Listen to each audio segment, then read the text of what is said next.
When you were running around Vegas, you had Elvis. I think Tom Jones was around there as well. We met at the Riviera one night, and I commented on his cufflinks, and he went, "Here, you have these." Wow. Oh, yes. Well, Aquaman, one of my favorite superheroes. Oh, you mean the Snoop Dogg party? Yeah, Snoop Dogg, yeah. There's necessarily a reality above just the material reality. Home protection. Bow and arrow. I don't know. Our nation is incredibly strong, but it can easily be brought down from within. I think we all have a calling to a higher purpose.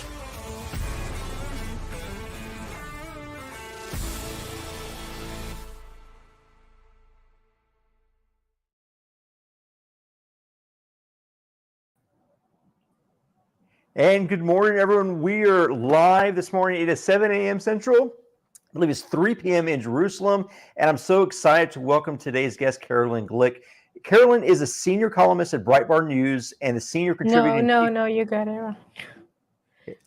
And so you're the author of The Israeli Solution, a one-state plan for peace in the Middle East, and Shackled Warrior, Story of Israel and the Global Jihad.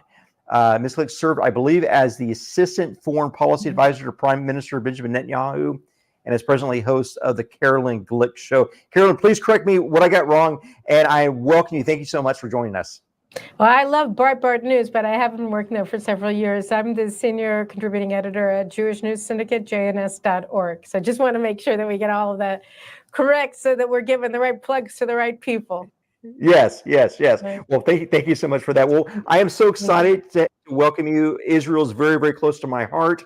And I want to start off to get your opinion on this news conference that took place a few hours ago between Secretary Blinken and with the Qatari Prime Minister.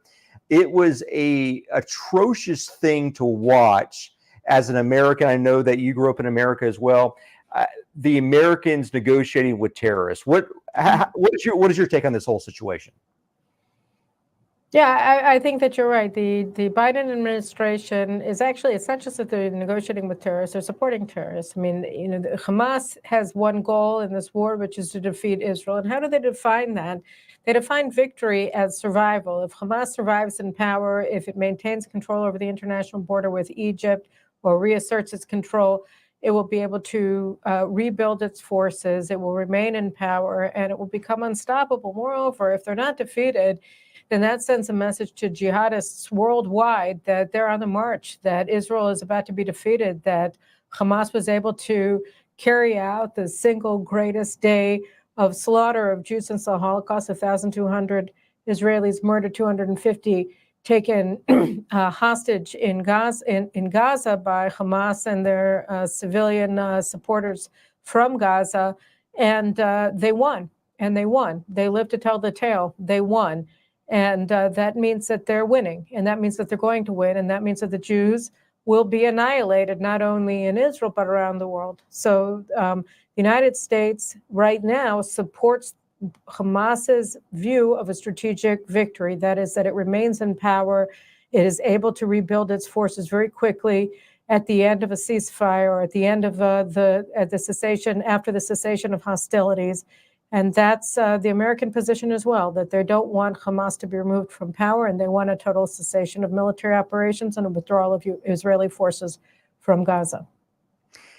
And so I am in business with a number of families from the East. I know that retrading is part of the culture. It's a both-and culture. I'm going to agree to this, but then I'm going to ask for more once you agree to that. Mm-hmm. That seems to be what Hamas is doing.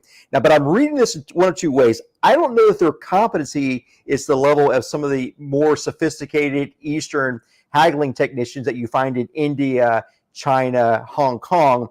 I'm wondering, is it potentially a situation where there is a disruption, or is there maybe a misunderstanding of who actually has the authority to negotiate on Hamas's side? No, I don't think the United States really cares that much, frankly. I don't see that being a problem. I mean, they're not actually questioning the authority of any of the Hamas leaders to negotiate, which again is a really shocking thing. When we see what Hamas does, what they trained to do, what they carried out on October 7th, the idea that anyone would consider anybody even remotely associated with Hamas as a legitimate partner for anything other than a gunfight where they end up dead and you remain alive is really shocking. I mean, what do they have to do? What didn't they do? What haven't they done yet that if they did it, they would convince the Biden administration that they can't be negotiated with? I mean, they drove stakes through the sexual organs of young women after gang raping them. They baked children in ovens in front of their parents. They raped wives in front of their husbands and children. What is it that Hamas has to do that they haven't already done in order to convince somebody that they're not legitimate actors on the global arena? I don't know. I mean, that's the problem, is that they did things that nobody imagined could possibly ever be done in the 21st century. Nobody, frankly, imagined that they could be done in the 20th century. And here they did it, and they did it, 8 months ago. And yet you have the UN accusing Israel of genocide. You have and war crimes worse than Hamas. You have Israeli leaders being on the verge of having arrest warrants put out against them by the International Criminal Court, led by George Clooney's wife. You have Hollywood, you have U.S. academia, all siding with Hamas and Hezbollah against the Jews. No law enforcement being carried out against people calling on New York City subway cars, saying that all Zionists have to leave the car. That just happened yesterday in New York. Who's been arrested for that? Nobody. You have these kinds of actions taking place against Jews in America and throughout Europe that have never been seen since the 1930s and 40s. And it's happening while the U.S. government is negotiating with Hamas. So I don't know. I mean, I think that the U.S. doesn't have a problem with whoever is negotiating in the name of Hamas. They seem to think that they're just fine. It seems to me, I'm old school. I believe that if you allow evil, you are evil. Like you become evil whenever you allow evil. The evil has to be fought against. And it seems to me that a ceasefire right now is an act of evil because you allow evil to perpetrate, because they're not going to back down. There's no way you're going to have peace. And so you have to destroy the enemy. You have to destroy the evil that's prevalent. And so I'm seeing this tension. I definitely want to get into the Netanyahu story, the politics that are behind that. But from the perspective of the overall Israeli population, how much in favor of going in and finishing the job right now is the overall population? Very favorable. I mean, there's been, there's this idea that if you say somebody is credible, then they'll be credible. If you say that it's possible to get to an agreement, you're going to be able to get to an agreement. This may be true, if you're dealing with corporations that are trying to negotiate a merger or an acquisition. But it's not true when you're dealing with genocidal jihadist organizations that have already carried out a one-day act of one-day genocide. It doesn't work in situations like this. And when you see people acting in this way towards your own people, when you see Hamas acting this way towards the Jews of Israel, the Jews of Israel came away with very clear understanding that we can't make peace with these people, that it was a mistake to ever try. We can't give them a state. If they use a state, they're not going to build anything. They're just going to use it as a launching pad to put more of our babies in ovens, and to rape all of our young women and old women. And that's what they're going to do. So what are we talking about here? The Israeli people, it's not about politics. This is something that is so, politics is not relevant here. What's relevant here is the survival of a people. And since we want to survive, we understand that we have to fight to victory, because that's what Hamas showed on October 7th. And the fact that this is being denied or I don't know, shoved into a closet so that nobody has to think about it anymore doesn't mean that it isn't true. And the Israeli people aren't going to unsee what we saw on October 7th. Your 2014 book had broad appeal, broad credence about the idea of the one Israel state, the integration of the West Bank into the overall, Israeli Jewish state. What do you think is possible still at this point, and how do we get there? So I don't think that, we'll put it this way, I still agree that the best possible policy that Israel can enact regarding Judea and Samaria is to apply our sovereignty throughout the entire area, not just as the Trump plan from 2019 put out, or January 2020, that Israel would apply our sovereignty to the eastern frontier of the Jordan River Valley on the one hand, and the Israeli communities in Judea and Samaria on the other hand, but that we have to just apply our sovereignty to the entire area. And the question is, what happens to the Palestinian Arabs who live in these areas? And in 2014, there was a move among, or really 2013 when I wrote the book, among Israeli Arab citizens to integrate fully into Israeli society, to join the IDF, to do national service if they don't join the IDF, to Arab parents sending their children to Hebrew language schools rather than Arab language schools, sending them to Israeli high schools and to Israeli universities, etc., rather than to universities in Syria or in Jordan or anywhere else.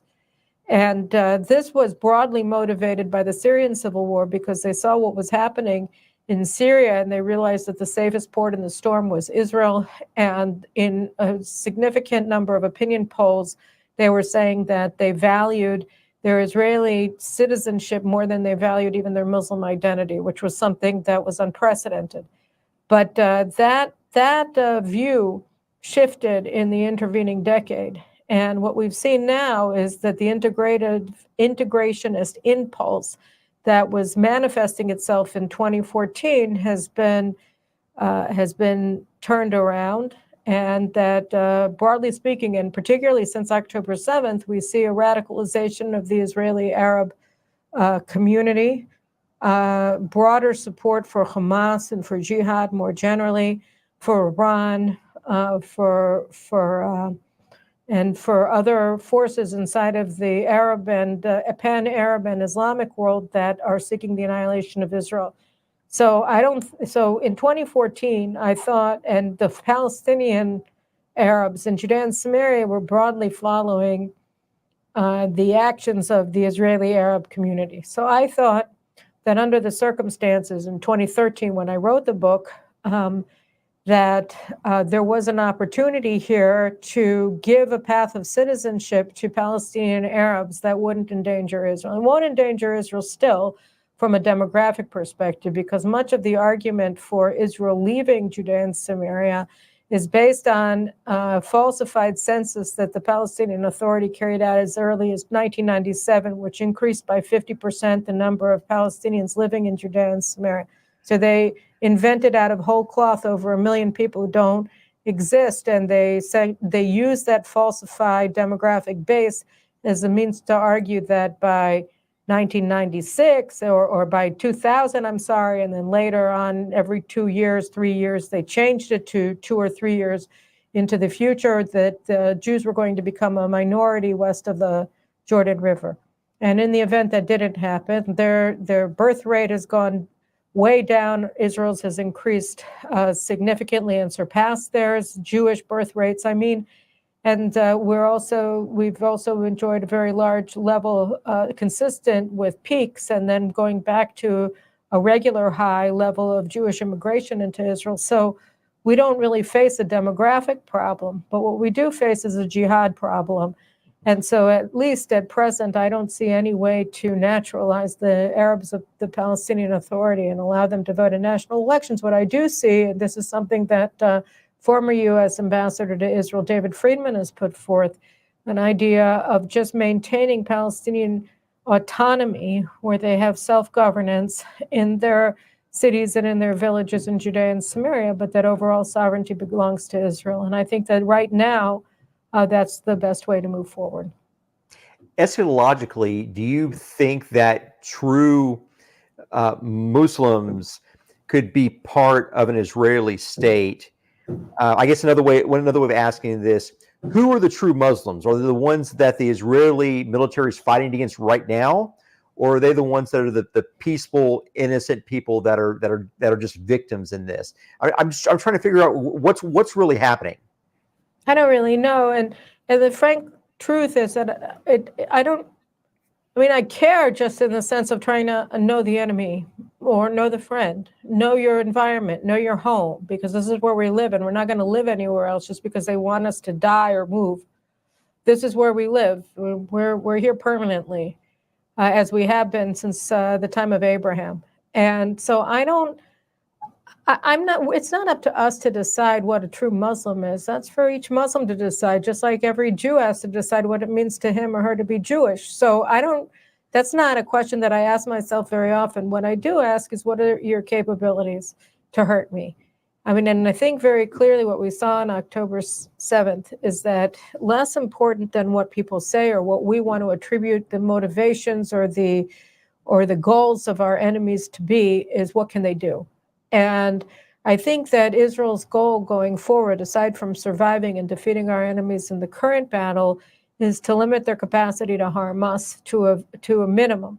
And anything beyond that really is just a bridge too far. We're not going to, the way that you change hearts and minds is by denying them the ability to harm you. And if they're denied that ability over a long enough period, and they enjoy the blessings of peace during that period, perhaps they'll decide that they don't want to attack you anymore. Perhaps they won't, which means that you have to make sure that they never rebuild their capacity to harm you. Yeah. So it sounds to me that the more you can create a situation where they have a taste of peace, a taste of prosperity, that there may be a proclivity to want that more than the more, I guess, more traditional sense of arming and fighting and moving forward to eliminate Israel. And so it sounds to me like it's really a policy of secularization, of trying to turn the fighters into more mercenaries as a stepping stone to get them to a peaceful people. Because I think as long as they have that ideology behind them, it's going to be tough to break through. And I don't know if the common people that would experience the economic benefit would have enough voting power, if there's even a true vote happening at any time, to be able to sway those more radical elements of the various factions that are controlled in various areas around Israel. I don't know. I mean, I don't know. All I know is, like, we're a peaceful people. We never seek war. We don't want to destroy anybody. We're not genocidal. We don't seek the elimination of anybody. We never have. We just want everybody to leave us alone. And okay. And so I think, the idea of how are you going to, we do have to, denazify them. I mean, but the main way that you denazify people, aside from taking over the school curriculum, because right now it's entirely genocidal and jihadist and Nazi, is that you have to deny them the means to harm you. You have to take away their governing capacity to harm you. You have to take away their military capacity to harm you. You have to take away their political legitimacy to harm you. And, to the extent that Israel is able to, we can do number one and two. To the extent we're able to do number three, I mean, I think that really depends on the position that we project to the world. Because right now, I think one of the reasons that anti-Semitism is getting a new lease on life is because we're perceived as weak. And I think that the less that perception is allowed to fester or grow, the less likely the anti-Semitism that we see erupting like lava from a volcano is going to remain hot and flowing over time, and that it will cool very quickly the minute that people see that their fantasy, even momentary one, that Hamas and Iran and Hezbollah are going to complete the job that Hitler started, that fantasy is not going to be borne out by events. Yeah. And so I have a number of friends that are in the Tel Aviv, Netanya area. Mm-hmm.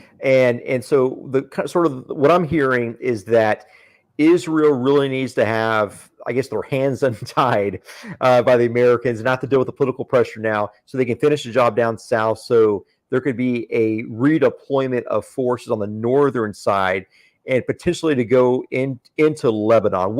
How do you kind of assess the overall situation? What are the pieces that need to be moved around in order to provide stability throughout the entirety of Israel over the next several months or even a year or two?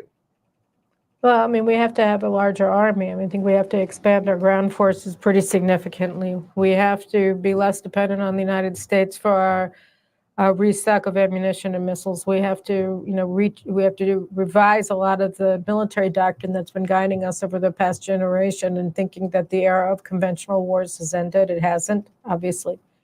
And that we have to have forces that match the threats that we face from our land borders, particularly with Lebanon and with Gaza, but also inside of Judea and Samaria, and also vis-a-vis the east with Iraq and with the Houthis in the south and the in the Red Sea in terms of our naval capabilities and others.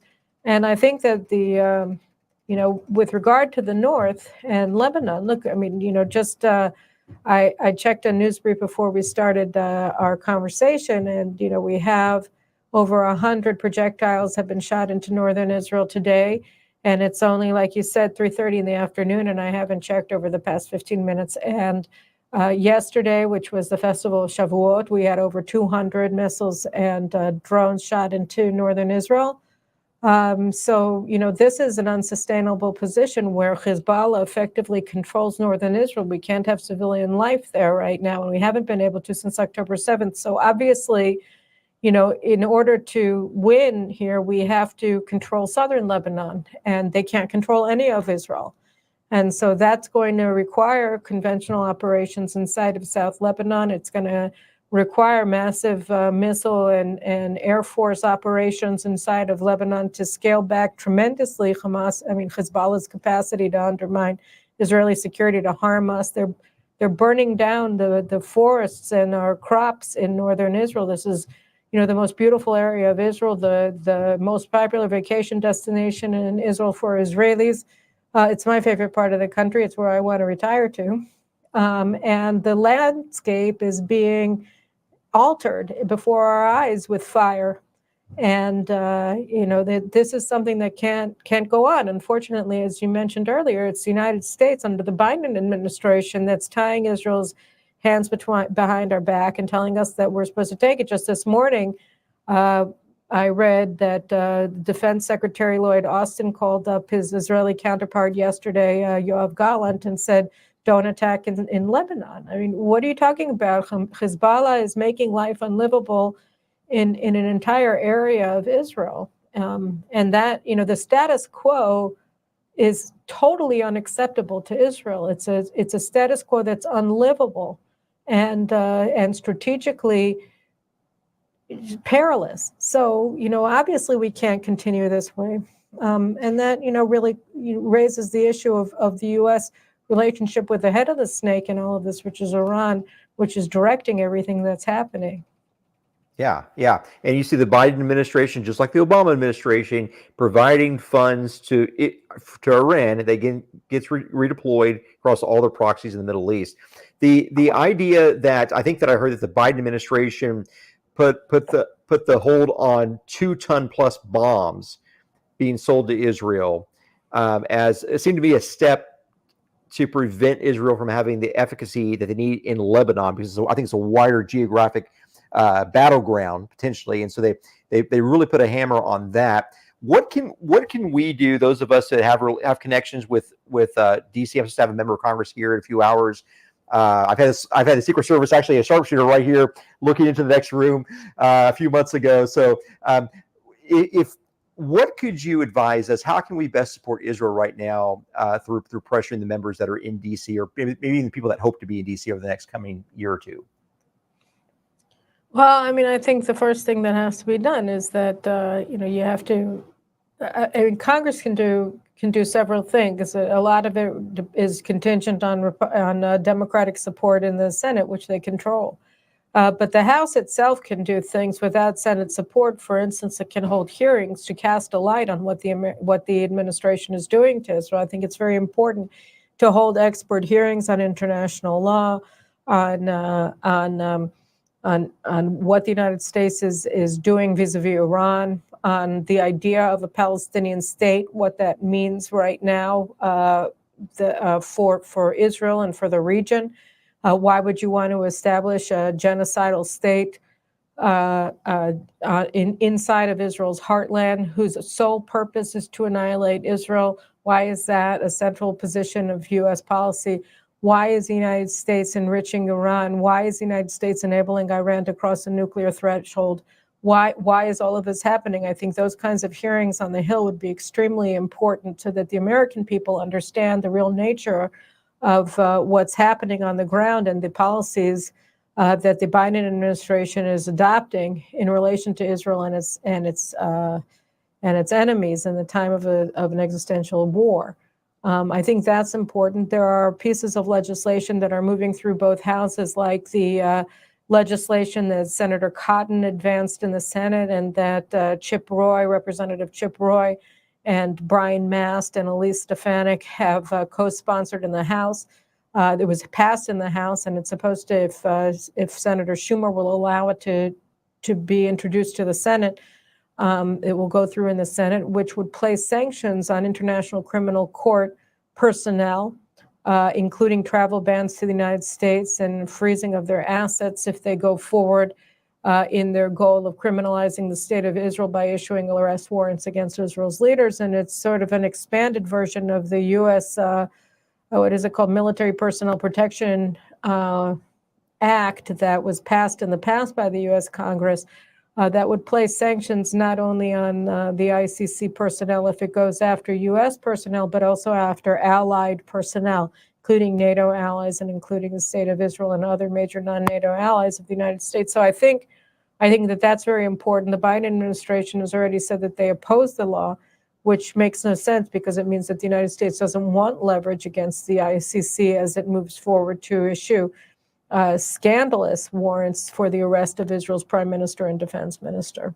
So I think that's a very important piece of legislation, and I think it's important to encourage the Senate to move forward with the vote on that. And there's another bill, I think it's put forward by Senator Cruz, that would require the Biden administration to transfer the weapons that were duly approved for Israel just a few weeks ago and signed into law by President Biden. He's breaking, I think it's called the Impoundment Act, by blocking the transfer of weapons that were already approved and budgeted by Congress and passed into law by President Biden, or when he signed the law into force. And like you said, those 2-ton bombs that they're blocking transfer of, that is in order to prevent Israel from taking back control over northern Israel from Iran's Hezbollah proxy in Lebanon. And I don't think that this is unique to the Biden administration. So I know I think you were born in Houston. I'm in Houston right now. About 30 minutes kind of northeast of here is a little town called Colony Ridge, where there are 75,000 undocumented aliens right now living freely, no police force, nothing. Actually, there's a number of drug runners that run that community. The whole county has something like 6 sheriffs. I mean, it's a lawless area. Glenn Beck's done a lot of work down here with that. But I think that there is a overt politicization of geography. I think that's part of the strategy for this administration. Not only in Israel, but even here at home, they don't care. They don't care one way, shape, or form. And there's executions happening on a regular basis just down the road in America, unfettered, unprosecuted. That just seems to be the way that they roll, and it's frankly just disgusting. So I want to find out just from you, just on a personal note, like how did you find your way from Houston all the way to being entrenched in Middle Eastern business? How did a nice girl like you get stuck in a mess like this? Well, end up in a place like this. So actually, my family, we were in Houston when I was born, and then we moved to Chicago when I was a baby. So I grew up actually on the south side of Chicago. Obama moved into my neighborhood, Hyde Park, shortly after I went to college. So that's where I'm from. I grew up in Chicago on the south side. And then I went to Columbia University, which I think it is tied with Harvard, the other place I graduated from, for the most anti-Semitic institution in the United States, which I guess is some sort of a distinction that I managed to find myself in those two wonderful places. And I made Aliyah, which means what a Jew returns to Israel, right after I graduated from Columbia back in 1991. And I joined the IDF, where I served for 5.5 years, left as a captain. And then I went into, worked with Netanyahu in his first term in office in the 1990s. And then I went back to America, went to Harvard. And I came back here and I started writing in the newspapers here in Hebrew and in English. and done a lot of other things in the meantime and at the same time. And that's how I did it. But why did I do it, I guess, is the real question. Is how did I do it? I got on an airplane. Why did I do it? Because I am a Zionist, which is, according to the people on the New York City subway, something that should get you thrown out of the the New York subway today, or killed or whatever. A Zionist is a Jew who not only supports the state of Israel, but wants to be really part of the state of Israel. You know, we were 50 years, 50 generations of Jews were homeless. We moved from place to place. America was the most hospitable of all the places that we went to. It's the first country that gave full rights of citizenship to Jews already in the time of George Washington. So from the outset, it was very different from all the other countries of exile since the destruction of the Second Jewish Commonwealth in 70 of the Common Era.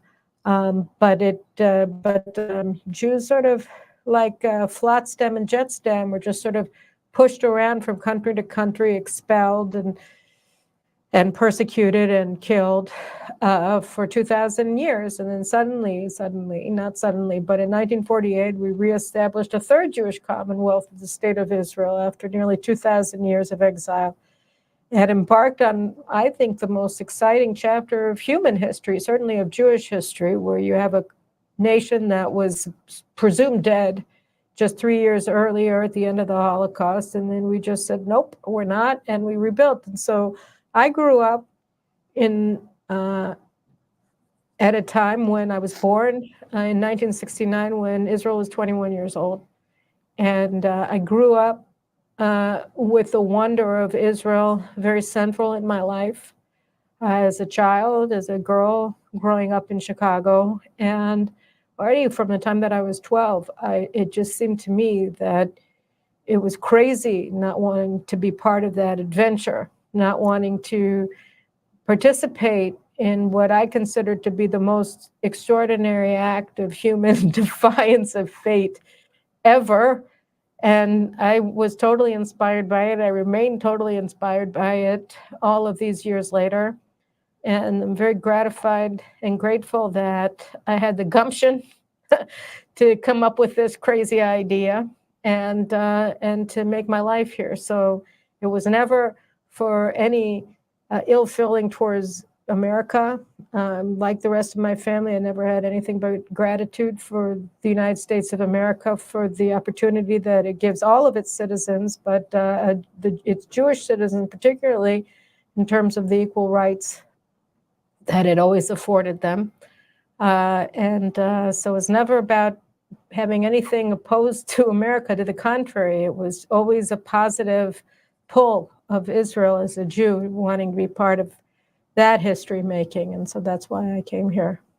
So Houston, Chicago, New York, Middle East, it seems that you're drawn to thugs and gangsters, at least to be in close proximity to thugs and gangsters as you're battling them, which I love. That's sort of that's a little bit Israel-esque. It's like what you see Israel doing. You know, like you mentioned, you know, Israel kind of has this ethos about the supernatural. You see Israel coming out of Egypt and slavery as slaves, crossing over the Red Sea and destroying the most powerful man, most powerful military in the world while they are unarmed. And then you fast forward to around 350 BC, and you read Josephus, who's telling us that when Janus was high priest, Alexander the Great comes to the gates of Jerusalem, and Israel's ready to fight, and Jerusalem's ready to fight, and God tells him just to open the gates. So he opens the gates, and the opening of the gates is the saving of Jerusalem. And once again, they beat the most powerful army ever known, probably to the entire world, without a single drop of blood being shed, just by sheer brilliance, faith, and divine protection. And that seems to me to make the story of Israel over the last several thousand years. It's just a miracle after a miracle. Yeah, well, I think, you know, they say that in the motto of Harvard medical school. My late father was a physician. Sorry, my husband's a physicist. My husband was a physician. My father was a physician. My husband is a physicist. No Freudian slips here. Just garbled language. Anyway, so my father used to tell me that the motto of Harvard Medical School was "luck favors the prepared mind," which is very similar to. In the Gemara, they say that the three letters that form the word luck in Hebrew, mazal, is an amalgam of makom, which is place, zman, which is time, and limud, which is education. So it's the same concept. And the other idea in Judaism is that, you receive miracles by being willing to go without them, basically. And so the more willing you are to take that leap of faith, the more that leap of faith will be rewarded. And so I think that comes in very centrally in the Jewish experience, and maybe it accounts for some of the acts of sheer heroism that we've seen on the part of our military forces and our civilians really since October 7th, and that we've seen over time. Throughout the 4,000-year span of Jewish history in the land of Israel and in the lands of our exile. So I think, you see that willingness to act on faith, but also to prepare for the event where you don't have a miracle going forward. So there are these foundational events that are sort of in the background of every people group. Like for Americans, for instance, it's George Washington, it's a little bit of Benjamin Franklin, it's World War II, it's all these great epics that we've been a part of as an American. And so when we go to a new confrontation, when we go even to a negotiation, those are all sitting in the background. They're the elephant in the room. The capacity of what America is, not what we were, but what we are in the totality. And we ebb and flow through these political dynamics, but as a background, as a base, that's who we are. What are those core stories for the Israeli people from your perspective? Obviously, we've all read the biblical tales. Are they those, or are they unique sorts of stories that the Israeli people really hold on to and they grasp? Maybe they don't talk about it all the time, but they consider these the core stories of the people. Gee, that's a really good question. Let me think about it for a second. So basically, you have core moments in Israeli history. You have things like the Six-Day War, where we were able to beat back 5 invading Arab armies that were supported by the Soviet Union in 6 days and win a battle of epic proportions. We have the surprise Egyptian-Syrian invasion 6 years later in the Yom Kippur War. That was a shattering experience for Israelis that made Israelis, particularly on the left, lose their self-confidence, and so that was another very important moment in Israeli history. But you also have legendary acts like in the 1950s we had a warrior named Meir Etzion whose sister Shoshana was raped and murdered by Jordanians when she was hiking. She stole across the border and started hiking in the ancient city of Petra, and she was discovered and she was butchered.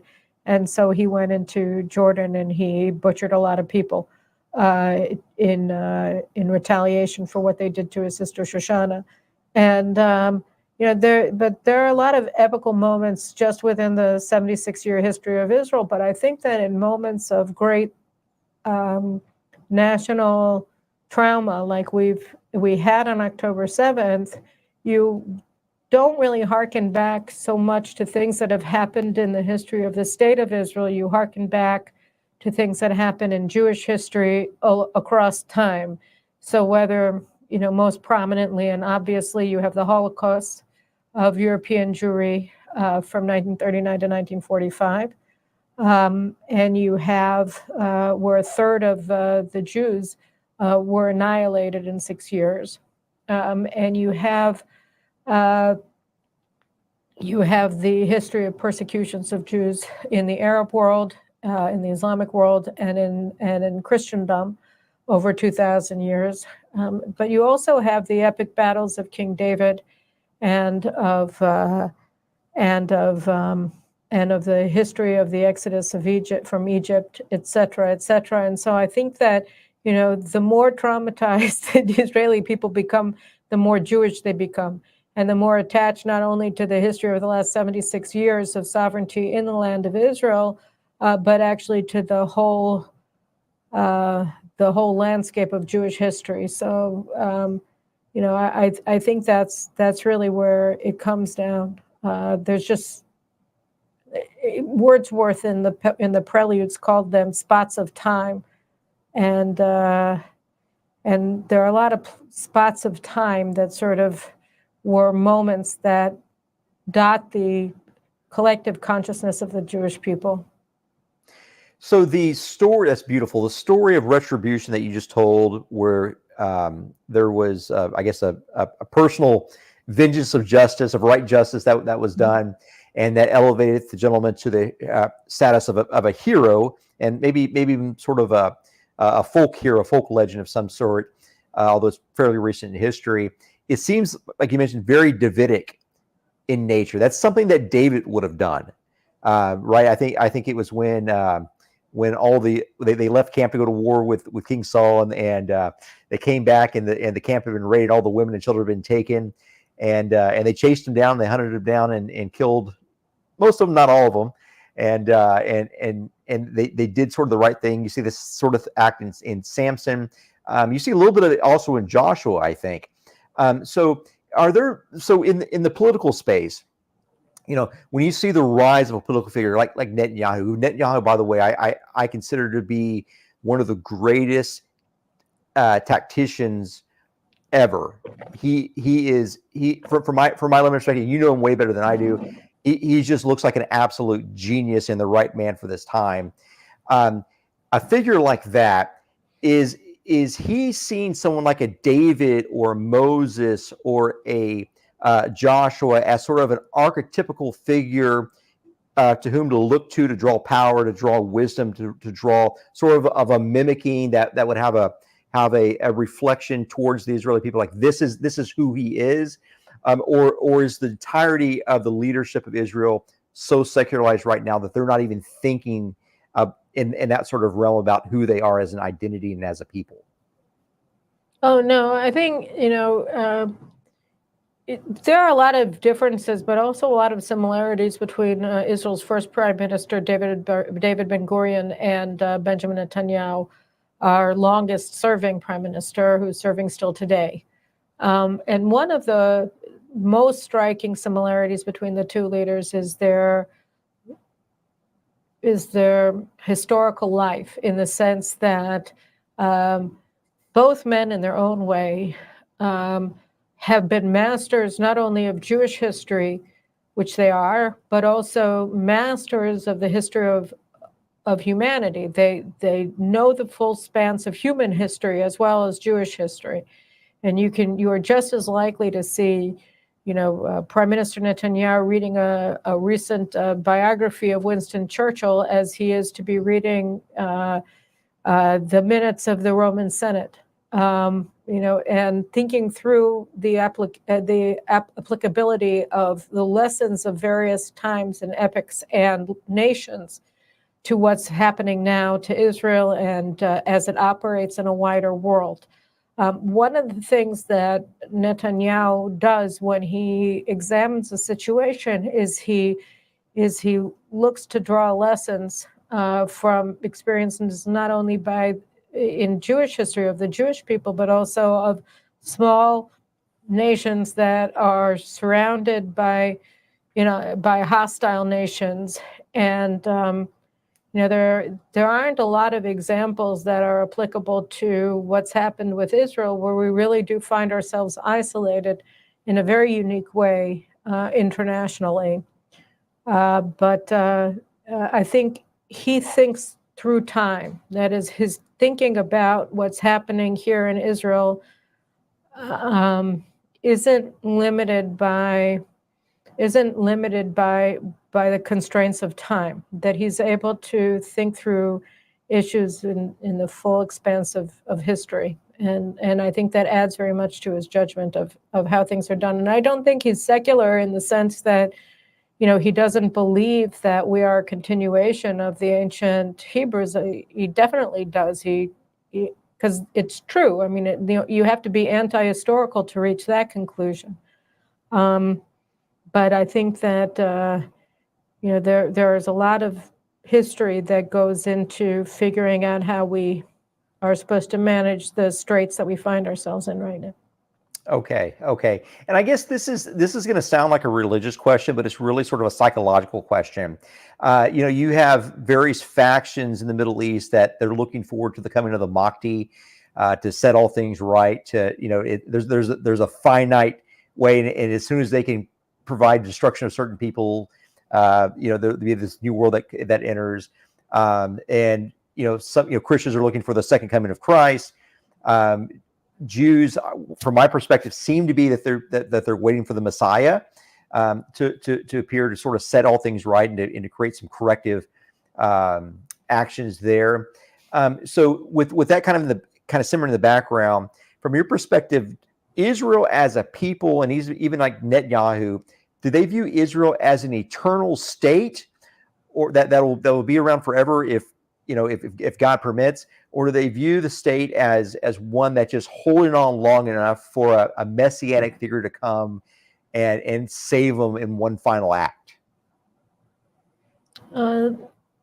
So Jewish messianism is not. It can be simplified down to a form that says that we're just going to have to wait until the Messiah comes to happen, for anything to happen.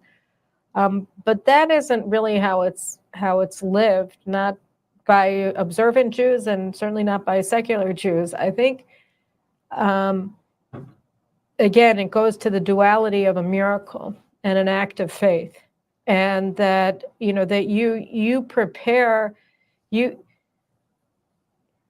There are miracles that are considered hidden, and there are miracles that are considered revealed, that you see them when they happen. For instance, a parent, when their children are born, they view their children as miracles, and they are. I mean, there's something very miraculous about life, and anybody who's a parent knows that. And then the question becomes, are you a person of faith will see the joy of childbirth as something miraculous and understand or see the hand of God in the birth of his child. Yes. And so obviously there was an act of procreation that brought the child to life. But the faith involved is looking at the birth of a child and seeing it as an act of God. And so it's both, right? It's an act of human procreation, and it's an act of divine will and grace that you have a child, that a child was born to you. And it's a very similar dual process that belongs to a process of redemption. So you have to you see Israel. We talk about Israel as the beginning of a process of redemption, which will culminate in the coming of the Messiah. But when you look at Israel as the beginning of a process of redemption, you understand that it's a process, and that the Jewish people are partners in that redemptive process. So that, where God comes in, well, he's sort of suffused in the entire process, isn't he? Just as he's suffused in the entire process of childbirth, of procreation and pregnancy and gestation and birth. So it's very difficult to talk about them as separate and distinct events. And when you contribute the most that you can to securing and building the state of Israel, and to promoting and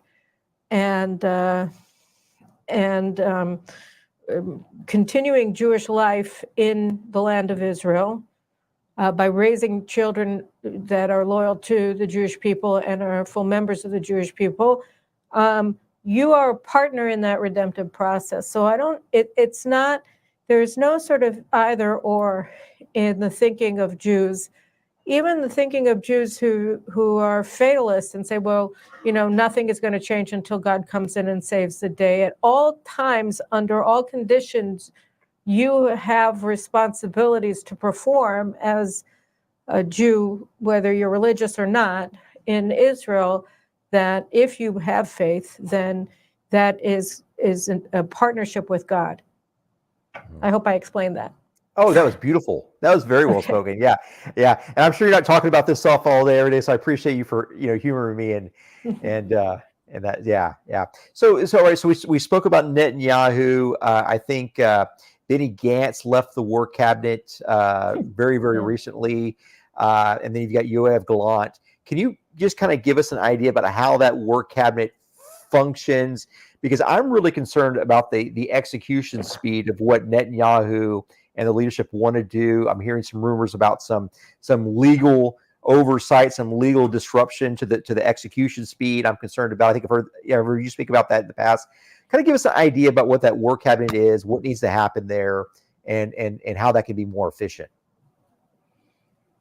Well, I mean, I personally think that we should do. I mean, now that Gantz was the reason that the war cabinet was founded, because he insisted on it being established to try to seize the power to wage war from the National Security Cabinet, which is under law the body that's supposed to make decisions on issues of war in Israel. And then on top of the National Security Cabinet, this war cabinet was established where there were 3 voting members: Prime Minister Netanyahu, Defense Minister Yoav Gallant, and then Minister without portfolio until the weekend, Benny Gantz, who just resigned.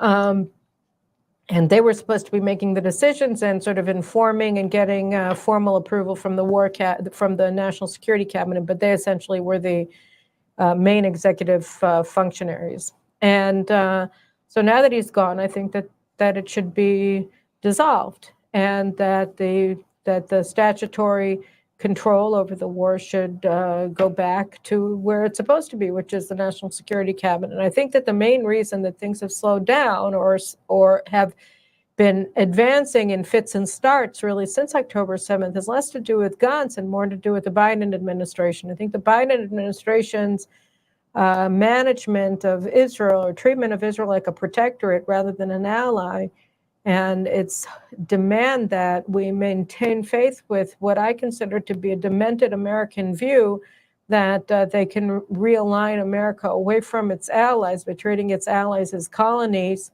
and towards America's greatest enemy in the Middle East, the Islamic Republic of Iran. I think that's the reason that Iran was empowered to green light Hamas's invasion of October 7th and feels comfortable maintaining the war and escalating in the north and attacking Israel directly on April 13th, 14th with 300 ballistic and cruise missiles and unmanned aerial vehicles. So I think that the United States is really its position, its basic strategic posture vis-a-vis Iran on the one hand, and Israel on the other hand, is the main cause both for the fits and starts in Israel's operations and for the continuation of the war. Yes, and so what is the slowdown that's happening with the legal? I think there's some attorneys involved somewhere that's maybe mucking up the system a little bit. Well, in the United States, you have a problem with the deep state, where you have these unelected bureaucrats who have taken on themselves rights and responsibilities that are supposed to be the sole powers of elected leaders of the United States. So in America, they try to pretend that hasn't happened, but in Israel, we have a deep state too. The only difference between them and the American deep state is that they're very proud of what they're doing, and they declare it all the time, and they're not trying to hide it. And they think that anybody who thinks that they're not right is anti-democratic, and that and that it's anti-democratic to be opposed to their usurpation of power from Israel's democratically elected leaders. So that's basically the situation that we have with our deep state, and the most prominent members of the deep state are our legal fraternity, which is comprised of the Supreme Court, which is the most activist court in the world, and our state prosecution and attorney general, who have seized executive powers from our government and from our military. Okay. Quick question. Do you ever run into Joel Rosenberg, the author? I've met him a couple of times, sure, over the years. I think over the past couple of decades, actually. Okay. Yeah, it seems like you guys swim in some of the same waters. I spoke at an event with him a number of years ago, and it just seems like you kind of swim the same waters. It's very similar to life stories as well. So yeah. So I want to hear a little bit about your writing process. You are a prolific author, writer, and also you're producing a ton of video content as well. What's your insane schedule like, and like how do you work? How do you write? What has to happen in order for that to happen well? So the podcast is the easier question. I started podcasting like a lot of people did during COVID, and I didn't really know how to do it at the outset, I have to admit. So it was a good thing that very few people watch my early shows. But over time, I joined forces with JNS here, and then after October 7th, it just sort of exploded, and there was such a need for credible content about what was going on here that we just moved from one show a week to 3, which over the past couple of weeks, I think I've gone down to 2, but that's a lot. And I have a home studio, and then I'm here right now in Jerusalem at JNS studio. I just finished taping my show in Focus, and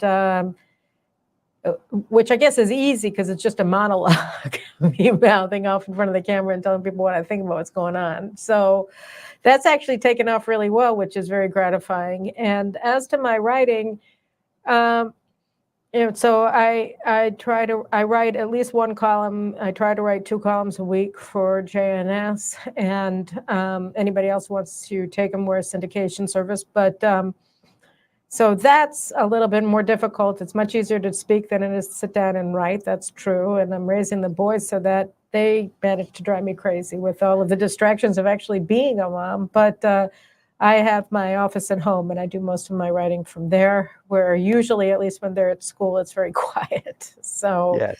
That's what's going on now. I was supposed to start writing a book, but I got distracted by my inbox. So hopefully I'll get to that soon. And I want to write a book now. Since October 7th, first it was about something else. And now I want to write about Amalek.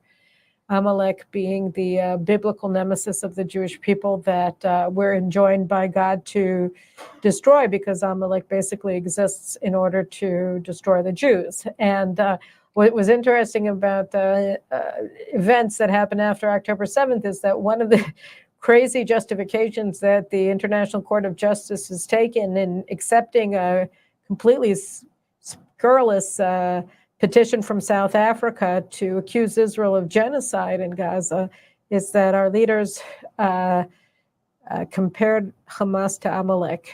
And the truth is that, maybe they'll cart me in before some international court for saying so, but there are very, very strong similarities and parallels between Hamas and Amalek. And so I was going to write a book about Amalek after October 7th, but I got besieged by my own inbox. So I haven't done it yet, but I promise that I really want to do it. I can't promise that I'm going to do it, but I promise that I really, really, really want to write the book. So that is a genius idea. I would love to write that book because those are the Amalekites that David went after. I mentioned 10 minutes ago, right? He chased them down, but he didn't kill them all. And then all of a sudden, you started seeing the Amalekites pop back up, so they were originally cursed by God because they attacked the tail end, the weakest part of the Israelites, as they were leaving Egypt. And God set sort of a kill order on all of them, and none of the Jewish kings ever followed that. They never wiped them out fully. See, I think from my perspective, the most important aspect of the Amalekites is that their threat to the Jews is twofold. One is their effort to annihilate the Jews, and the other one is their effort to undermine the faith of the Jewish people in their right to exist. And we've faced both of those threats, both throughout our history and in sort of the most profound ways since October 7th. And so I think that the dual nature of the Amalekite threat to the people of Israel is what makes the and they do it for no reason. I mean, they do it. There is a question that Jonathan Sachs, the now late, dearly departed former chief rabbi of Britain, he gave a lecture about the Amalekites and why is it that God commanded the children of Israel to kill them and not to kill the Egyptians, because on the face of it, the Egyptians deserved it more than anybody else did. And the reason that he came up with, based on rabbinic sources, is that the Egyptians were wrong, but they had a case on the face of it, as you would say, prima facie case against the Jews, which is what Pharaoh said at the beginning of the book of Exodus, when he said that they're multiplying too fast and they're a threat and they're going to take over Egypt. Like, we were in their land, right? I mean, we were in their land. And so he was afraid that he was going to be overrun by the Jews. And he did all sorts of terrible things in order to try to offset a threat that he felt because we were in his country. So he was horribly punished for what he did. But I guess the thinking was that, once the Jews left, were saved, were by God and rescued from Egypt, that he would leave us alone. And essentially, the Egyptians did leave Israel alone. So that once the Jews were gone, the Egyptians didn't. Well, I mean, they did chase us to the Red Sea, but I meant, once that was over, it was over. And with the Amalekites, it was different. Israel hadn't done anything to them, and we weren't invading their land, and we weren't doing anything to harm them. We didn't pose any threat to them. And yet here they were saying that they had to destroy us. And so I think that was a difference that Rabbi Sachs pointed out with the Amalekites, and that was an important distinction. So I think, it's a very relevant question to be asking right now, and I want to ask it. I just need to get a little bit of quiet and time, and then I promise I'll do it as quickly as possible. There are people who, like my friend Victor Davis Hanson, who are really extraordinary in his output. I don't understand how he does it. I guess he's not raising my sons. I could say that. He doesn't have my stupid dogs, but all kinds of things. But his output is extraordinary, and I wish I could do half as much as he does. I guess the best way to get things done is to compare yourself to people who can do it better than you can, and then just feel inadequate and do the best you can. That's right. So I think I'd heard a Jewish rabbi, and it may have been someone that Sachs referenced. Maybe I heard it through Sachs. It's been years ago, that the idea of Amalek or Amalek, however, I'm from Texas, so as you know, I pronounce everything wrong, and so as the case may be, right? True. And so the spirit of Amalek is sort of that spirit of genocide. And wherever you see that, where you see it in Haman was an Amalekite, right? And he tried to wipe out the Jews. That did not end well for him, hanging on the gallows. But then there's this idea in from what I heard, and this is sort of a question for you to confirm or see if you've heard this or not, is that whenever there is a spirit and an organized effort for genocide, like the Holocaust, that is the embodiment of the Amalekite. Of the spirit of Amalek, that is actually functioning there. But whenever you cannot see it, that means that the spirit of Amalek has been disembodied, and it lives in each of our hearts. I mean, let me just put it this way. What are the first of all, the way that the rabbis view things is that, you know, like between 1933 effectively and 1945, the people of Germany were the Amalekites, but that once the Nazis were defeated, once Nazi Germany was no more, they ceased to be the Amalekites. And so that goes to what the first part of what you're saying. And the second part of what you're saying, the only issue that I would take with it, I mean, first I'll tell you what I agree with about what you said in terms of there's an Amalekite resting in people, even if they're not active, is that I think that it's borne out in a certain respect by the eruption of the volcano of anti-Semitism throughout the Western world, and particularly since October 7th. It's like it was unleashed, that, you know, that it wasn't that it was dormant. I mean, particularly, you know, I mean, we've seen anti-Semitic incidents rising geometrically, really, in Europe and in the United States over the past decade and a half. But well, geometrically in Europe, certainly, and very rapidly in the United States, exponentially in the United States. Yes. But what we hadn't seen was the ubiquitousness of anti-Semitism. You hadn't seen the permeation of anti-Semitism into the bloodstream of Western society in a way that we've seen since October 7th before. And that really, and not just that, just like the dismissiveness with which the concerns of Jews is greeted by elites. I saw an article today, I think in the Washington Free Beacon, where they were talking about somebody was sitting behind one of the senior deans of Columbia University College at an event that was held during one of the reunions on campus, which was a panel on Jewish security or something like that. And she was WhatsApping with the dean of students, the dean of the college, and all these other deans, and with vomit emojis and dismissive statements every time that a speaker on one of the panels was talking about the threat that Jews face and the isolation and the expulsion from student life, basically, of Jews on Columbia campus over the past year. And they were making fun of them for raising it and saying, you know, in one instance that they were only making these claims because they wanted to raise money. So, you know, Jews' money. So encapsulated in the dismissiveness is another layer of Jew hatred. And it's all about the Benjamins, right?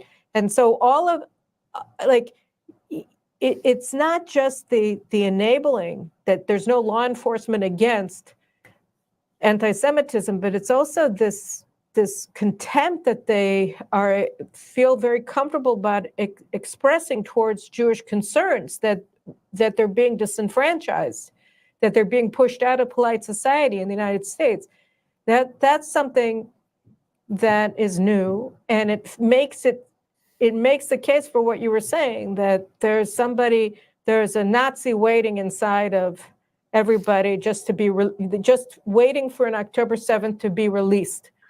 The only aspect of that I would take an objection to is that, you know, there's this after World War II, you saw the birth and the expansion of the idea of postmodernism and existentialism, that everything is just by chance, and that, you know, that nothing, that, you know, that you can contextualize everything, and that you have to, and that and the idea, and it was very popular, postmodernism is very popular in post-war Germany because it gave moral exculpation to the German people for what they did, because it essentially said that there was nothing uniquely German about Nazism, and that it could happen anywhere. And, you know, you know, there's a Nazi sort of breeding in the hearts of everybody. But, and then they said that what they had to do was go against, and since it wasn't uniquely German, that really all they had to do was go against the tools that the Nazis used. So they became anti-militarist. They became pacifist. But, the Poles were militaristic and they weren't Nazis. The French were militaristic and they weren't Nazis. Everybody was militaristic. And yet, so it wasn't militarism. It was something that was engendered by hundreds of years of German history, dating back to the Crusades, that were the incubator for proto-Nazism over time. That Hitler wasn't it wasn't a mistake that he came to power. That if you look at German history, you can understand why he came to power and why he wouldn't have come to power in another country. And so, there's this attempt to use the idea that there's a little Nazi inside of everybody in order to take moral agency away from the people who actually embrace their inner Nazi. It could happen anywhere, which means that there's nothing unique about the evil that we see, and therefore there's no point in punishing it, because it'll, like, what's the big deal? We're all Nazis, and that's not true. We're not all Nazis. And it seems to me that you see that same playbook played out, right? The Nazi excuse for the extermination, for the Holocaust, were that it was societal cleansing. Like the idea, being clean is a good thing, but killing people is not a good thing. So you always you wrap the evil with the good to cover it up, and that's how it gets through society. And you sort of see the same thing happening here with the humanitarian, the claims that we need humanitarian drop shipments into Gaza. We need this, we need that, we need cessation of military activities. There's a good claim there, but it covers and enables evil to happen more. It's the exact same playbook that you just talked about. Yeah, there's a lot of that going on.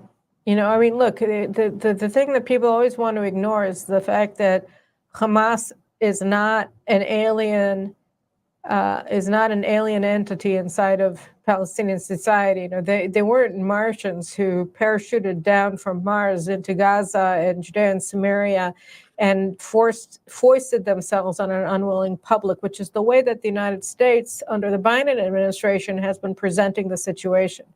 That the Hamas is antithetical to Palestinian to the Palestinian people, that they're the enemy of the Palestinians, but they're not at all the enemies of the Palestinians. They are the elected leaders of the Palestinians. They are the most popular force in Palestinian society, not only in Gaza, but in Judea and Samaria. Over 80% of the Palestinians support October 7th. And more importantly, or not more importantly, equally importantly, is the fact that on October 7th, Israel wasn't just invaded by several thousand terrorists wearing uniforms from Hamas who trained for this mission in Gaza. A larger number of ordinary civilians from Gaza also invaded Israel behind Hamas forces. And they were the ones who carried out most of the atrocities. And that's what people don't realize. They were the ones who kidnapped most of the Israelis hostages. They were the ones who did most of the raping. They were the ones who burned Israeli families alive. We have eyewitnesses accounts by survivors in the kibbutzim that the people who torched the homes where families were hiding and were burned alive were children. That was one of the ceremonies, we have bar mitzvahs and they have burned the Jews alive because they gave the torch to 12-year-old boys and girls to set these homes alight.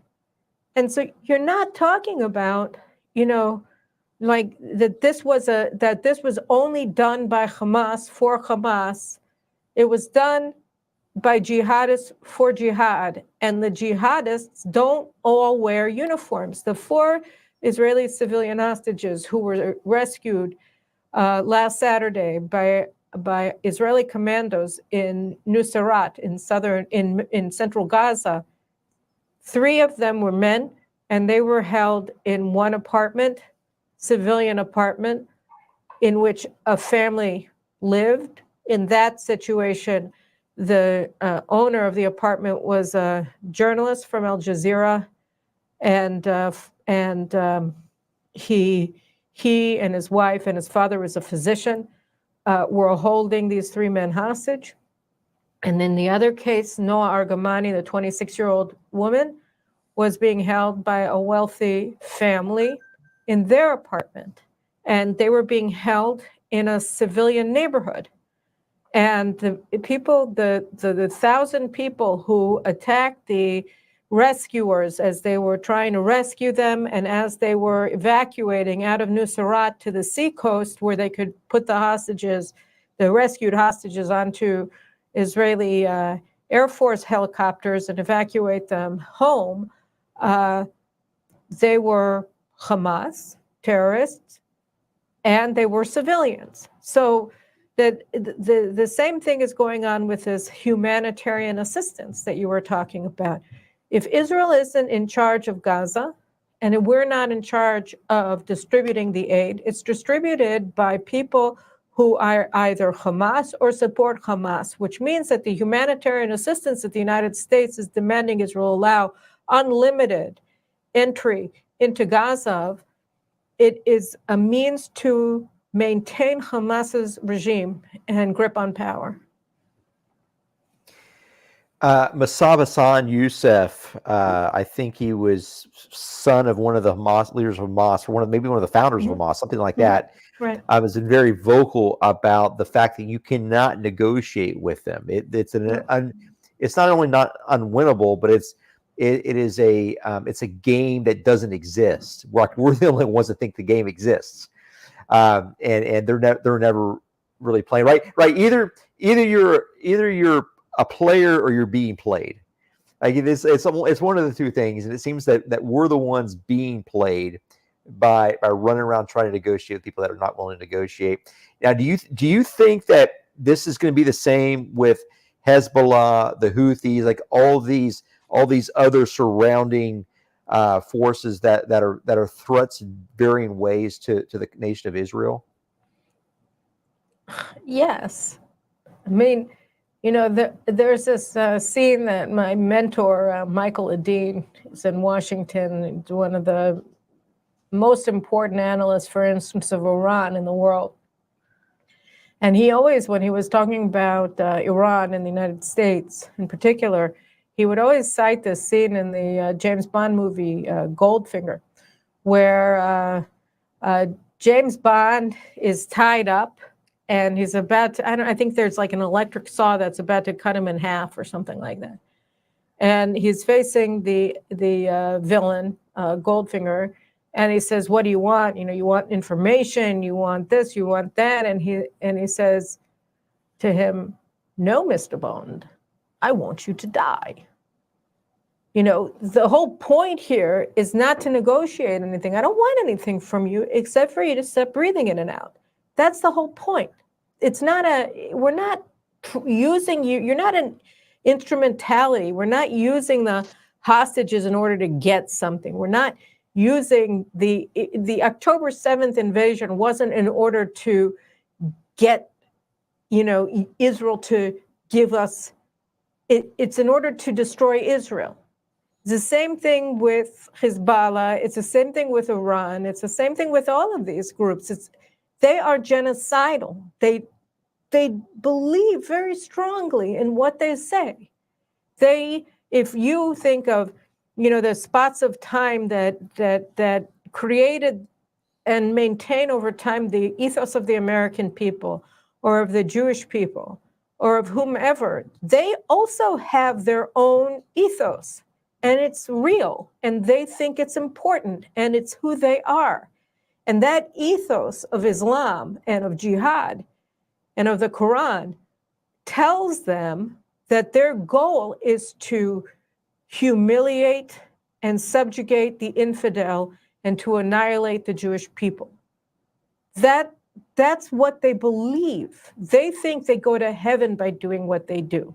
They think that they're good people for raping Jewish women and humiliating them, because that terrorizes the enemy and demoralizes them so that you can subjugate them which allows you either to dominate them as their overlord or eliminate them. And it's the same thing here. That's what Sinwar wants, the head of Hamas. He says it over and over and over again, and he takes all of his actions show that that he's serious. And not just him, all of Hamas leaders, all of Hezbollah leaders, all of Iran's leaders. And so what Westerners don't want to do is acknowledge that. They think, maybe because it's a universalist concept of Christianity, maybe it's because of, democratic liberalism, which is a new sort of utopian creed that everybody wants to be Jeffersonian. It's not true, but it's a very strong concept. And so, you think that if you want the Gazans if you think it's terrible the way that the Gazans live, and you really sympathize with them that they're living in rubble, and what you would think is that if you agree to have American taxpayers spend billions of dollars to rebuild Gaza and to ensure that no child in Gaza is left without, 3 square meals a day, you're willing to do anything in order to, and that's going to win them over to becoming Jeffersonians like you are. You're a disgrace because you're not letting them be who they are. You're not listening to what they say. You're not giving, if you care about them so much, then why don't you respect them enough to listen to them for 5 seconds? If you listen to them for 5 seconds, you would see that everything that you think they want is just what you want. It's not what they want. It's got nothing to do with what they want. We found, our forces go into these homes in Gaza. In one case, I posted a video just about this because I thought it was so notable. They go into this house, I think it was in Gaza City, several months ago. They find this iPad in a teenage girl's bedroom. You'd think a screensaver for her iPad would be something like Britney Spears or some, Arab version of that. No, it was Adolf Hitler. It was Adolf Hitler. What child puts a picture of Adolf Hitler in their iPad as their screensaver? Somebody who believes in this. So listen to them. This humanitarian aid thing, it's not going to work. It's not what they want. They don't want to get to a deal so that they can go back to living the way that they were on October 6th. If they wanted to continue living on October 6th, they wouldn't have invaded Israel and conducted the atrocities they conducted, and then reacted to those atrocities with such extraordinary glee ever since. That's not what they want. If they wanted it, they had it. They didn't have to do anything in order to keep it, except just not invade Israel and kill 1,200 innocent people. That's all they needed to do. So the whole premise is wrong from the outset, and it just keeps getting more and more radicalized from week to week. Iran's involvement there, I've kind of known to all of us there. There's some hints of Qatari involvement potentially, but you've got people that are sort of rolling around, and I'm thinking about this because we're 7 months and 1 week, I think, from potentially the inauguration of perhaps a new president of the United States. And so you may have the re-entry of a mind like Jared Kushner, who seems to have had some efficacy with the Abraham Accords. With the potential change, 50-50 chance of change in 7 months in the United States, and the potential entry of a new set of negotiators to apply specific pressures on regimes like Iran and other sorts of states around there. Do you see any hope? Well, first of all, do you have any trust in the competency of the Kushner-esque type of individuals that would potentially come back into the government?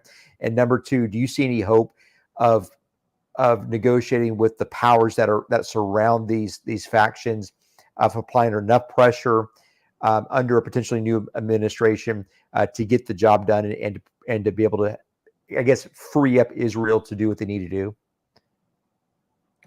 Oh, I think that we were in a completely different ballgame with the Trump administration than we were in either with the Obama administration or with the Biden administration, which is really just Obama's third terms, at least in everything related to Israel and the Middle East. So yeah, I would expect for things to be very different in the second Trump administration, and for the better. I think from an Israeli perspective, the most important thing that we have to do, our strategic imperative beyond winning the war, which is a separate issue of how we get that done and what are the obstacles standing in our way. And I argued that one of the principal obstacles is the Biden administration. But we've seen that our long-term and increased over time dependence on American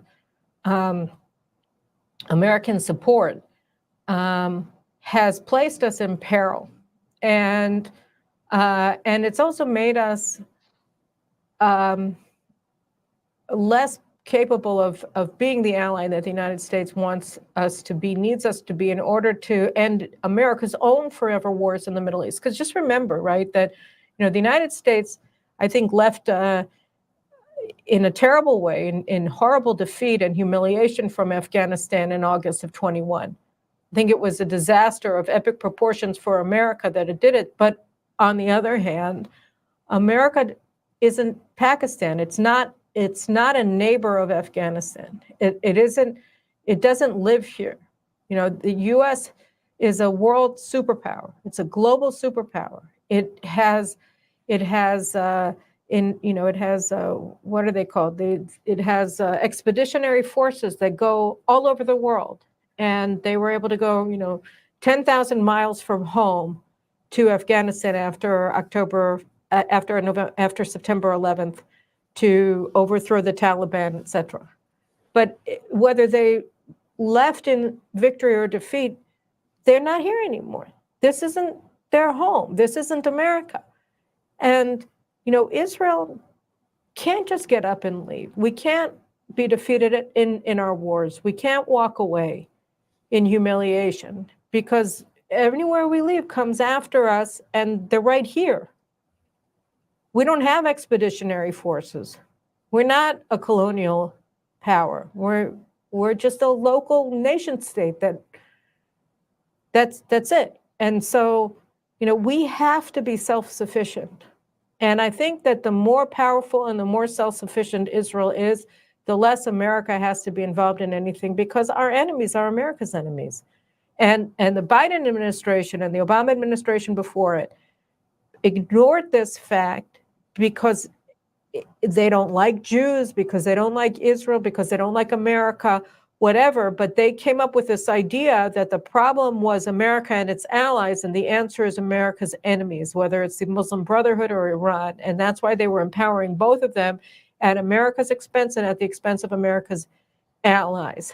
Trump was extremely successful, perhaps the most successful U.S. statesman in the Middle East for generations, because his view was the opposite. He understood that the basic rule, whether you're in real estate in New York or in the international arena, is that if you want peace, you have to be good to your friends and bad to your enemies, because then everybody will want to be your friend and nobody will want to be your enemy. So he went in, and first thing he did was he recognized Jerusalem, he annihilated ISIS, he took out Soleimani, he built up American credibility as being good to its friends, Israel, and bad to its enemies. And that built, in a few short years, rebuilt the credibility that Obama had shattered. And he was able to sponsor the Abraham Accords because he stood with Israel and against America's enemies in the region. And if he comes back into power, he'll be able to do that again. But from an Israeli perspective, the most important thing that we have to do, whether Biden gets a second term or Trump gets a second term, is we have to be self-sufficient. And we have to not allow any U.S. administration to ever treat us as a protectorate, because the very notion that Israel is not independent and isn't going to defeat our enemies is what's enabling and empowering them to attack us, to escalate. The reason why Hezbollah keeps escalating its attacks against Israel is because Iran and Hezbollah believe that America is pinning Israel down, and that we're not going to take any action, and that we can't make decisions on our own, because without American permission, which won't come under the Biden administration, we won't invade Lebanon. So Israel has to be independent. The more independent and powerful we are, the less enmeshed the United States is in the issues of the region, the more peaceful the region is, the weaker America's enemies are, and the less imperiled the United States is. So from my perspective, Israel has to be independent in the production of all of the things that we need in order to wage war for as long as we need to wage it in order to win. And we have to end our dependence on American munitions, on American resupply in order to continue to fight. And that means a lot of reorganization of our military forces and of our defense industrial capabilities, their massive expansion, which is something that we're already undertaking now. And I think that for me, that's, aside from the actual fighting, I think that's the most essential and urgent thing on our agenda. And Israel's done a wonderful job over the last decade or so with energy independence, with the offshore activities that have happened, and that's been very, very promising. So if we sort of game plan this thing out, let's say Netanyahu takes your advice, and we're just going to win at all costs. You know, who cares what the Americans say? Just your assessment from where you sit. Does Israel have the munitions, the armaments necessary to take care of Lebanon today without requiring resupply of parts and munitions, of everything that comes from there, from the Americans? Can they do it on their own without the Americans and get past Lebanon after they finish off the threats in Gaza? I think it depends on who you ask, and I think it depends on what the expectations are in terms of what kind of ordinance we'd use. I think that the United States is demanding that Israel fight Hezbollah with tweezers, you know. But I think that, and it's giving us tweezers, but not enough in order to win. But I think that we probably have enough machetes of our own. So I mean, it really depends. Like if you want to minimize civilian casualties, then probably not. If you want to if you're willing to fight quick and dirty and do the deed in order to survive, then probably yes. But I mean, I think that that's probably what we're looking at. Okay. One more question. I want to make sure I respect your time as well, Carolyn. So question is about China, the Red Sea, and the Suez Canal.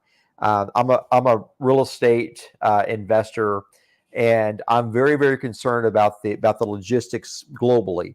That has a lot of impact where I sit in Houston, as you know.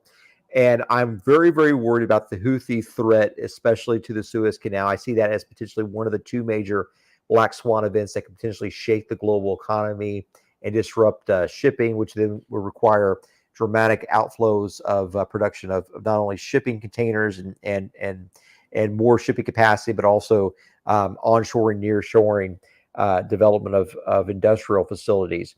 And so, obviously, I think we saw that a Greek ship was attacked just very, very a few hours ago, I believe, and it's sinking right now. The last time I looked, I'm hearing rumors that the Chinese have bribed the Houthi pirates they pay protection fees to them so they can get their containers up through the Red Sea and into the Suez Canal. And obviously, they're not attacking the oil containers because that's where their funding comes from these other Persian countries. So first of all, what do you think is the long game for China in the Middle East? And number two, how important is the Suez Canal and the logistics to Israel right now, going through this current state of warfare? So right now, Israel, to avoid using the Red Sea for shipments to Israel, you have to go around through the Mediterranean, which extends shipping times for a couple of weeks or a week to 2 weeks, depending on the ship. And the Houthis have threatened to begin shooting and attacking ships in the Eastern Mediterranean as well, which just shows how for lack of a more precise term, how stupid it was for the United States not to support the Saudis in their war against the Houthis. Okay, so I mean, the Houthis should be ousted from power, and Iran's spy ships that are directing all of the Houthi assaults against shipping in the Red Sea should be sunk. Israel sunk the Iranian ship that was doing that in 2019.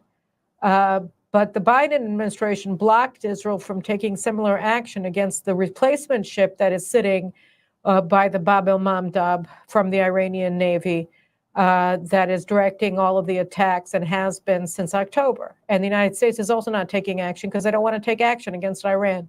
And they don't want Israel to take action against Iran. And instead of attacking Houthi ports and Houthi personnel and the Houthi regime, they're intercepting missiles en route. And so sometimes they win, sometimes they lose. And when they lose, then you have Greek ships that sink in the Red Sea. And so again, this is entirely the fault of the Biden administration. The threat to international shipping in the Red Sea is entirely the result of the Biden administration's desire not to take any direct actions against Iran and not to defeat in any way any of Iran's colonies. And Houthi-controlled Yemen is one of Iran's colonies, or what President Obama referred to as equities. So you're not allowed to defeat Hamas because it's an equity. You're not allowed to defeat Hezbollah because it's an equity. You're not allowed to overthrow back then Bashar Assad's regime, which was carrying out a genocide of the Sunnis in Syria, because it's an Iranian equity.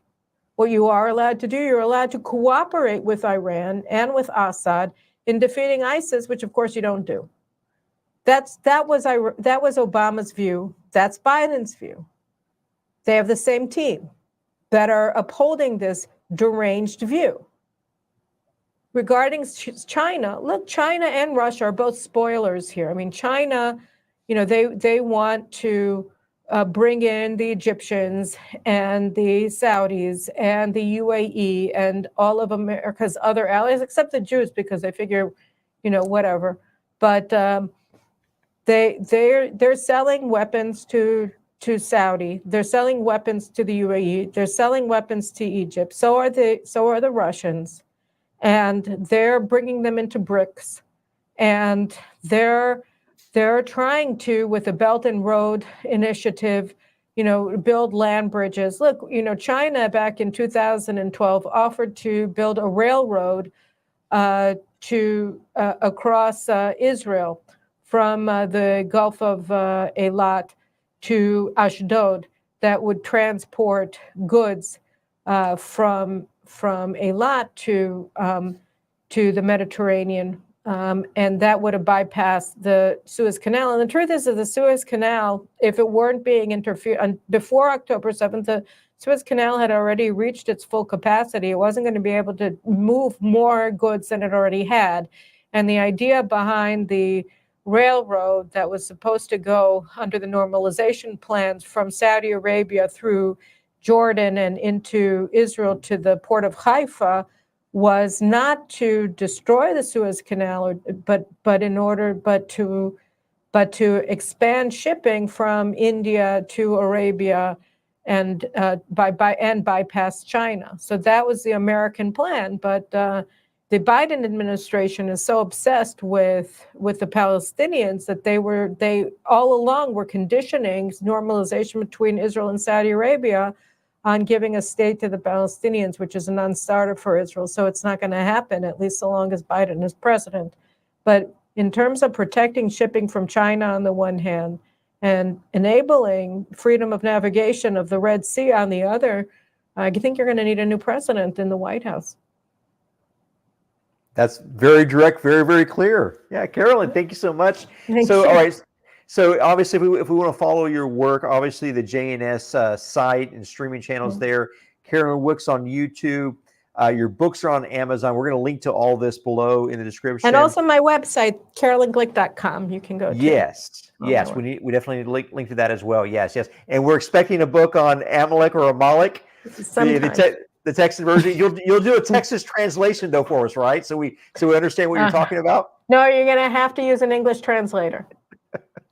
Oh, and you're going to have to be patient. Okay, I really want to write this book. I don't know when in the world I'm going to have time to write it, but I'm going to write it. I have to write it. It's in me. It just got to come out. So. It's hilarious that you mentioned that. So I'm up this morning and I'm reading, and I'm finishing up my first book right now, and I'm looking for something like a next book to do. And I was thinking about all the biblical characters, like all these esoteric biblical characters, and I never even thought about Amalek. I never even thought about that. And then you mentioned that. I'm like, that is genius. So now you're going to steal my idea just because I'm taking too long to do it. That's what's happening here. Huh? No. Well, go ahead. I don't mind. No. The concept of someone writing about Amalek is absolutely genius. And so from someone that was actually kind of thinking about what would be a genius biblical narrative to tell, and you saying that, I'm like, yes. And that's going to be a huge winner, and I can't wait to see it. But all right, I have to write it now. Okay, fine. You do. I'll race you to whoever finishes first gets to publish it. But, no, I'm afraid you might be. No. It's all yours. I can't wait to read it and discuss it with you. Carolyn, thanks so much. Everyone, thanks so much for joining us. I hopefully you enjoyed this. Again, follow all of Carolyn's channels, and we're going to link to them below. Buy her book and support Israel however you can. Thanks, guys. Sure appreciate it. Thanks, Carolyn. Thank you very much for having me. Thanks.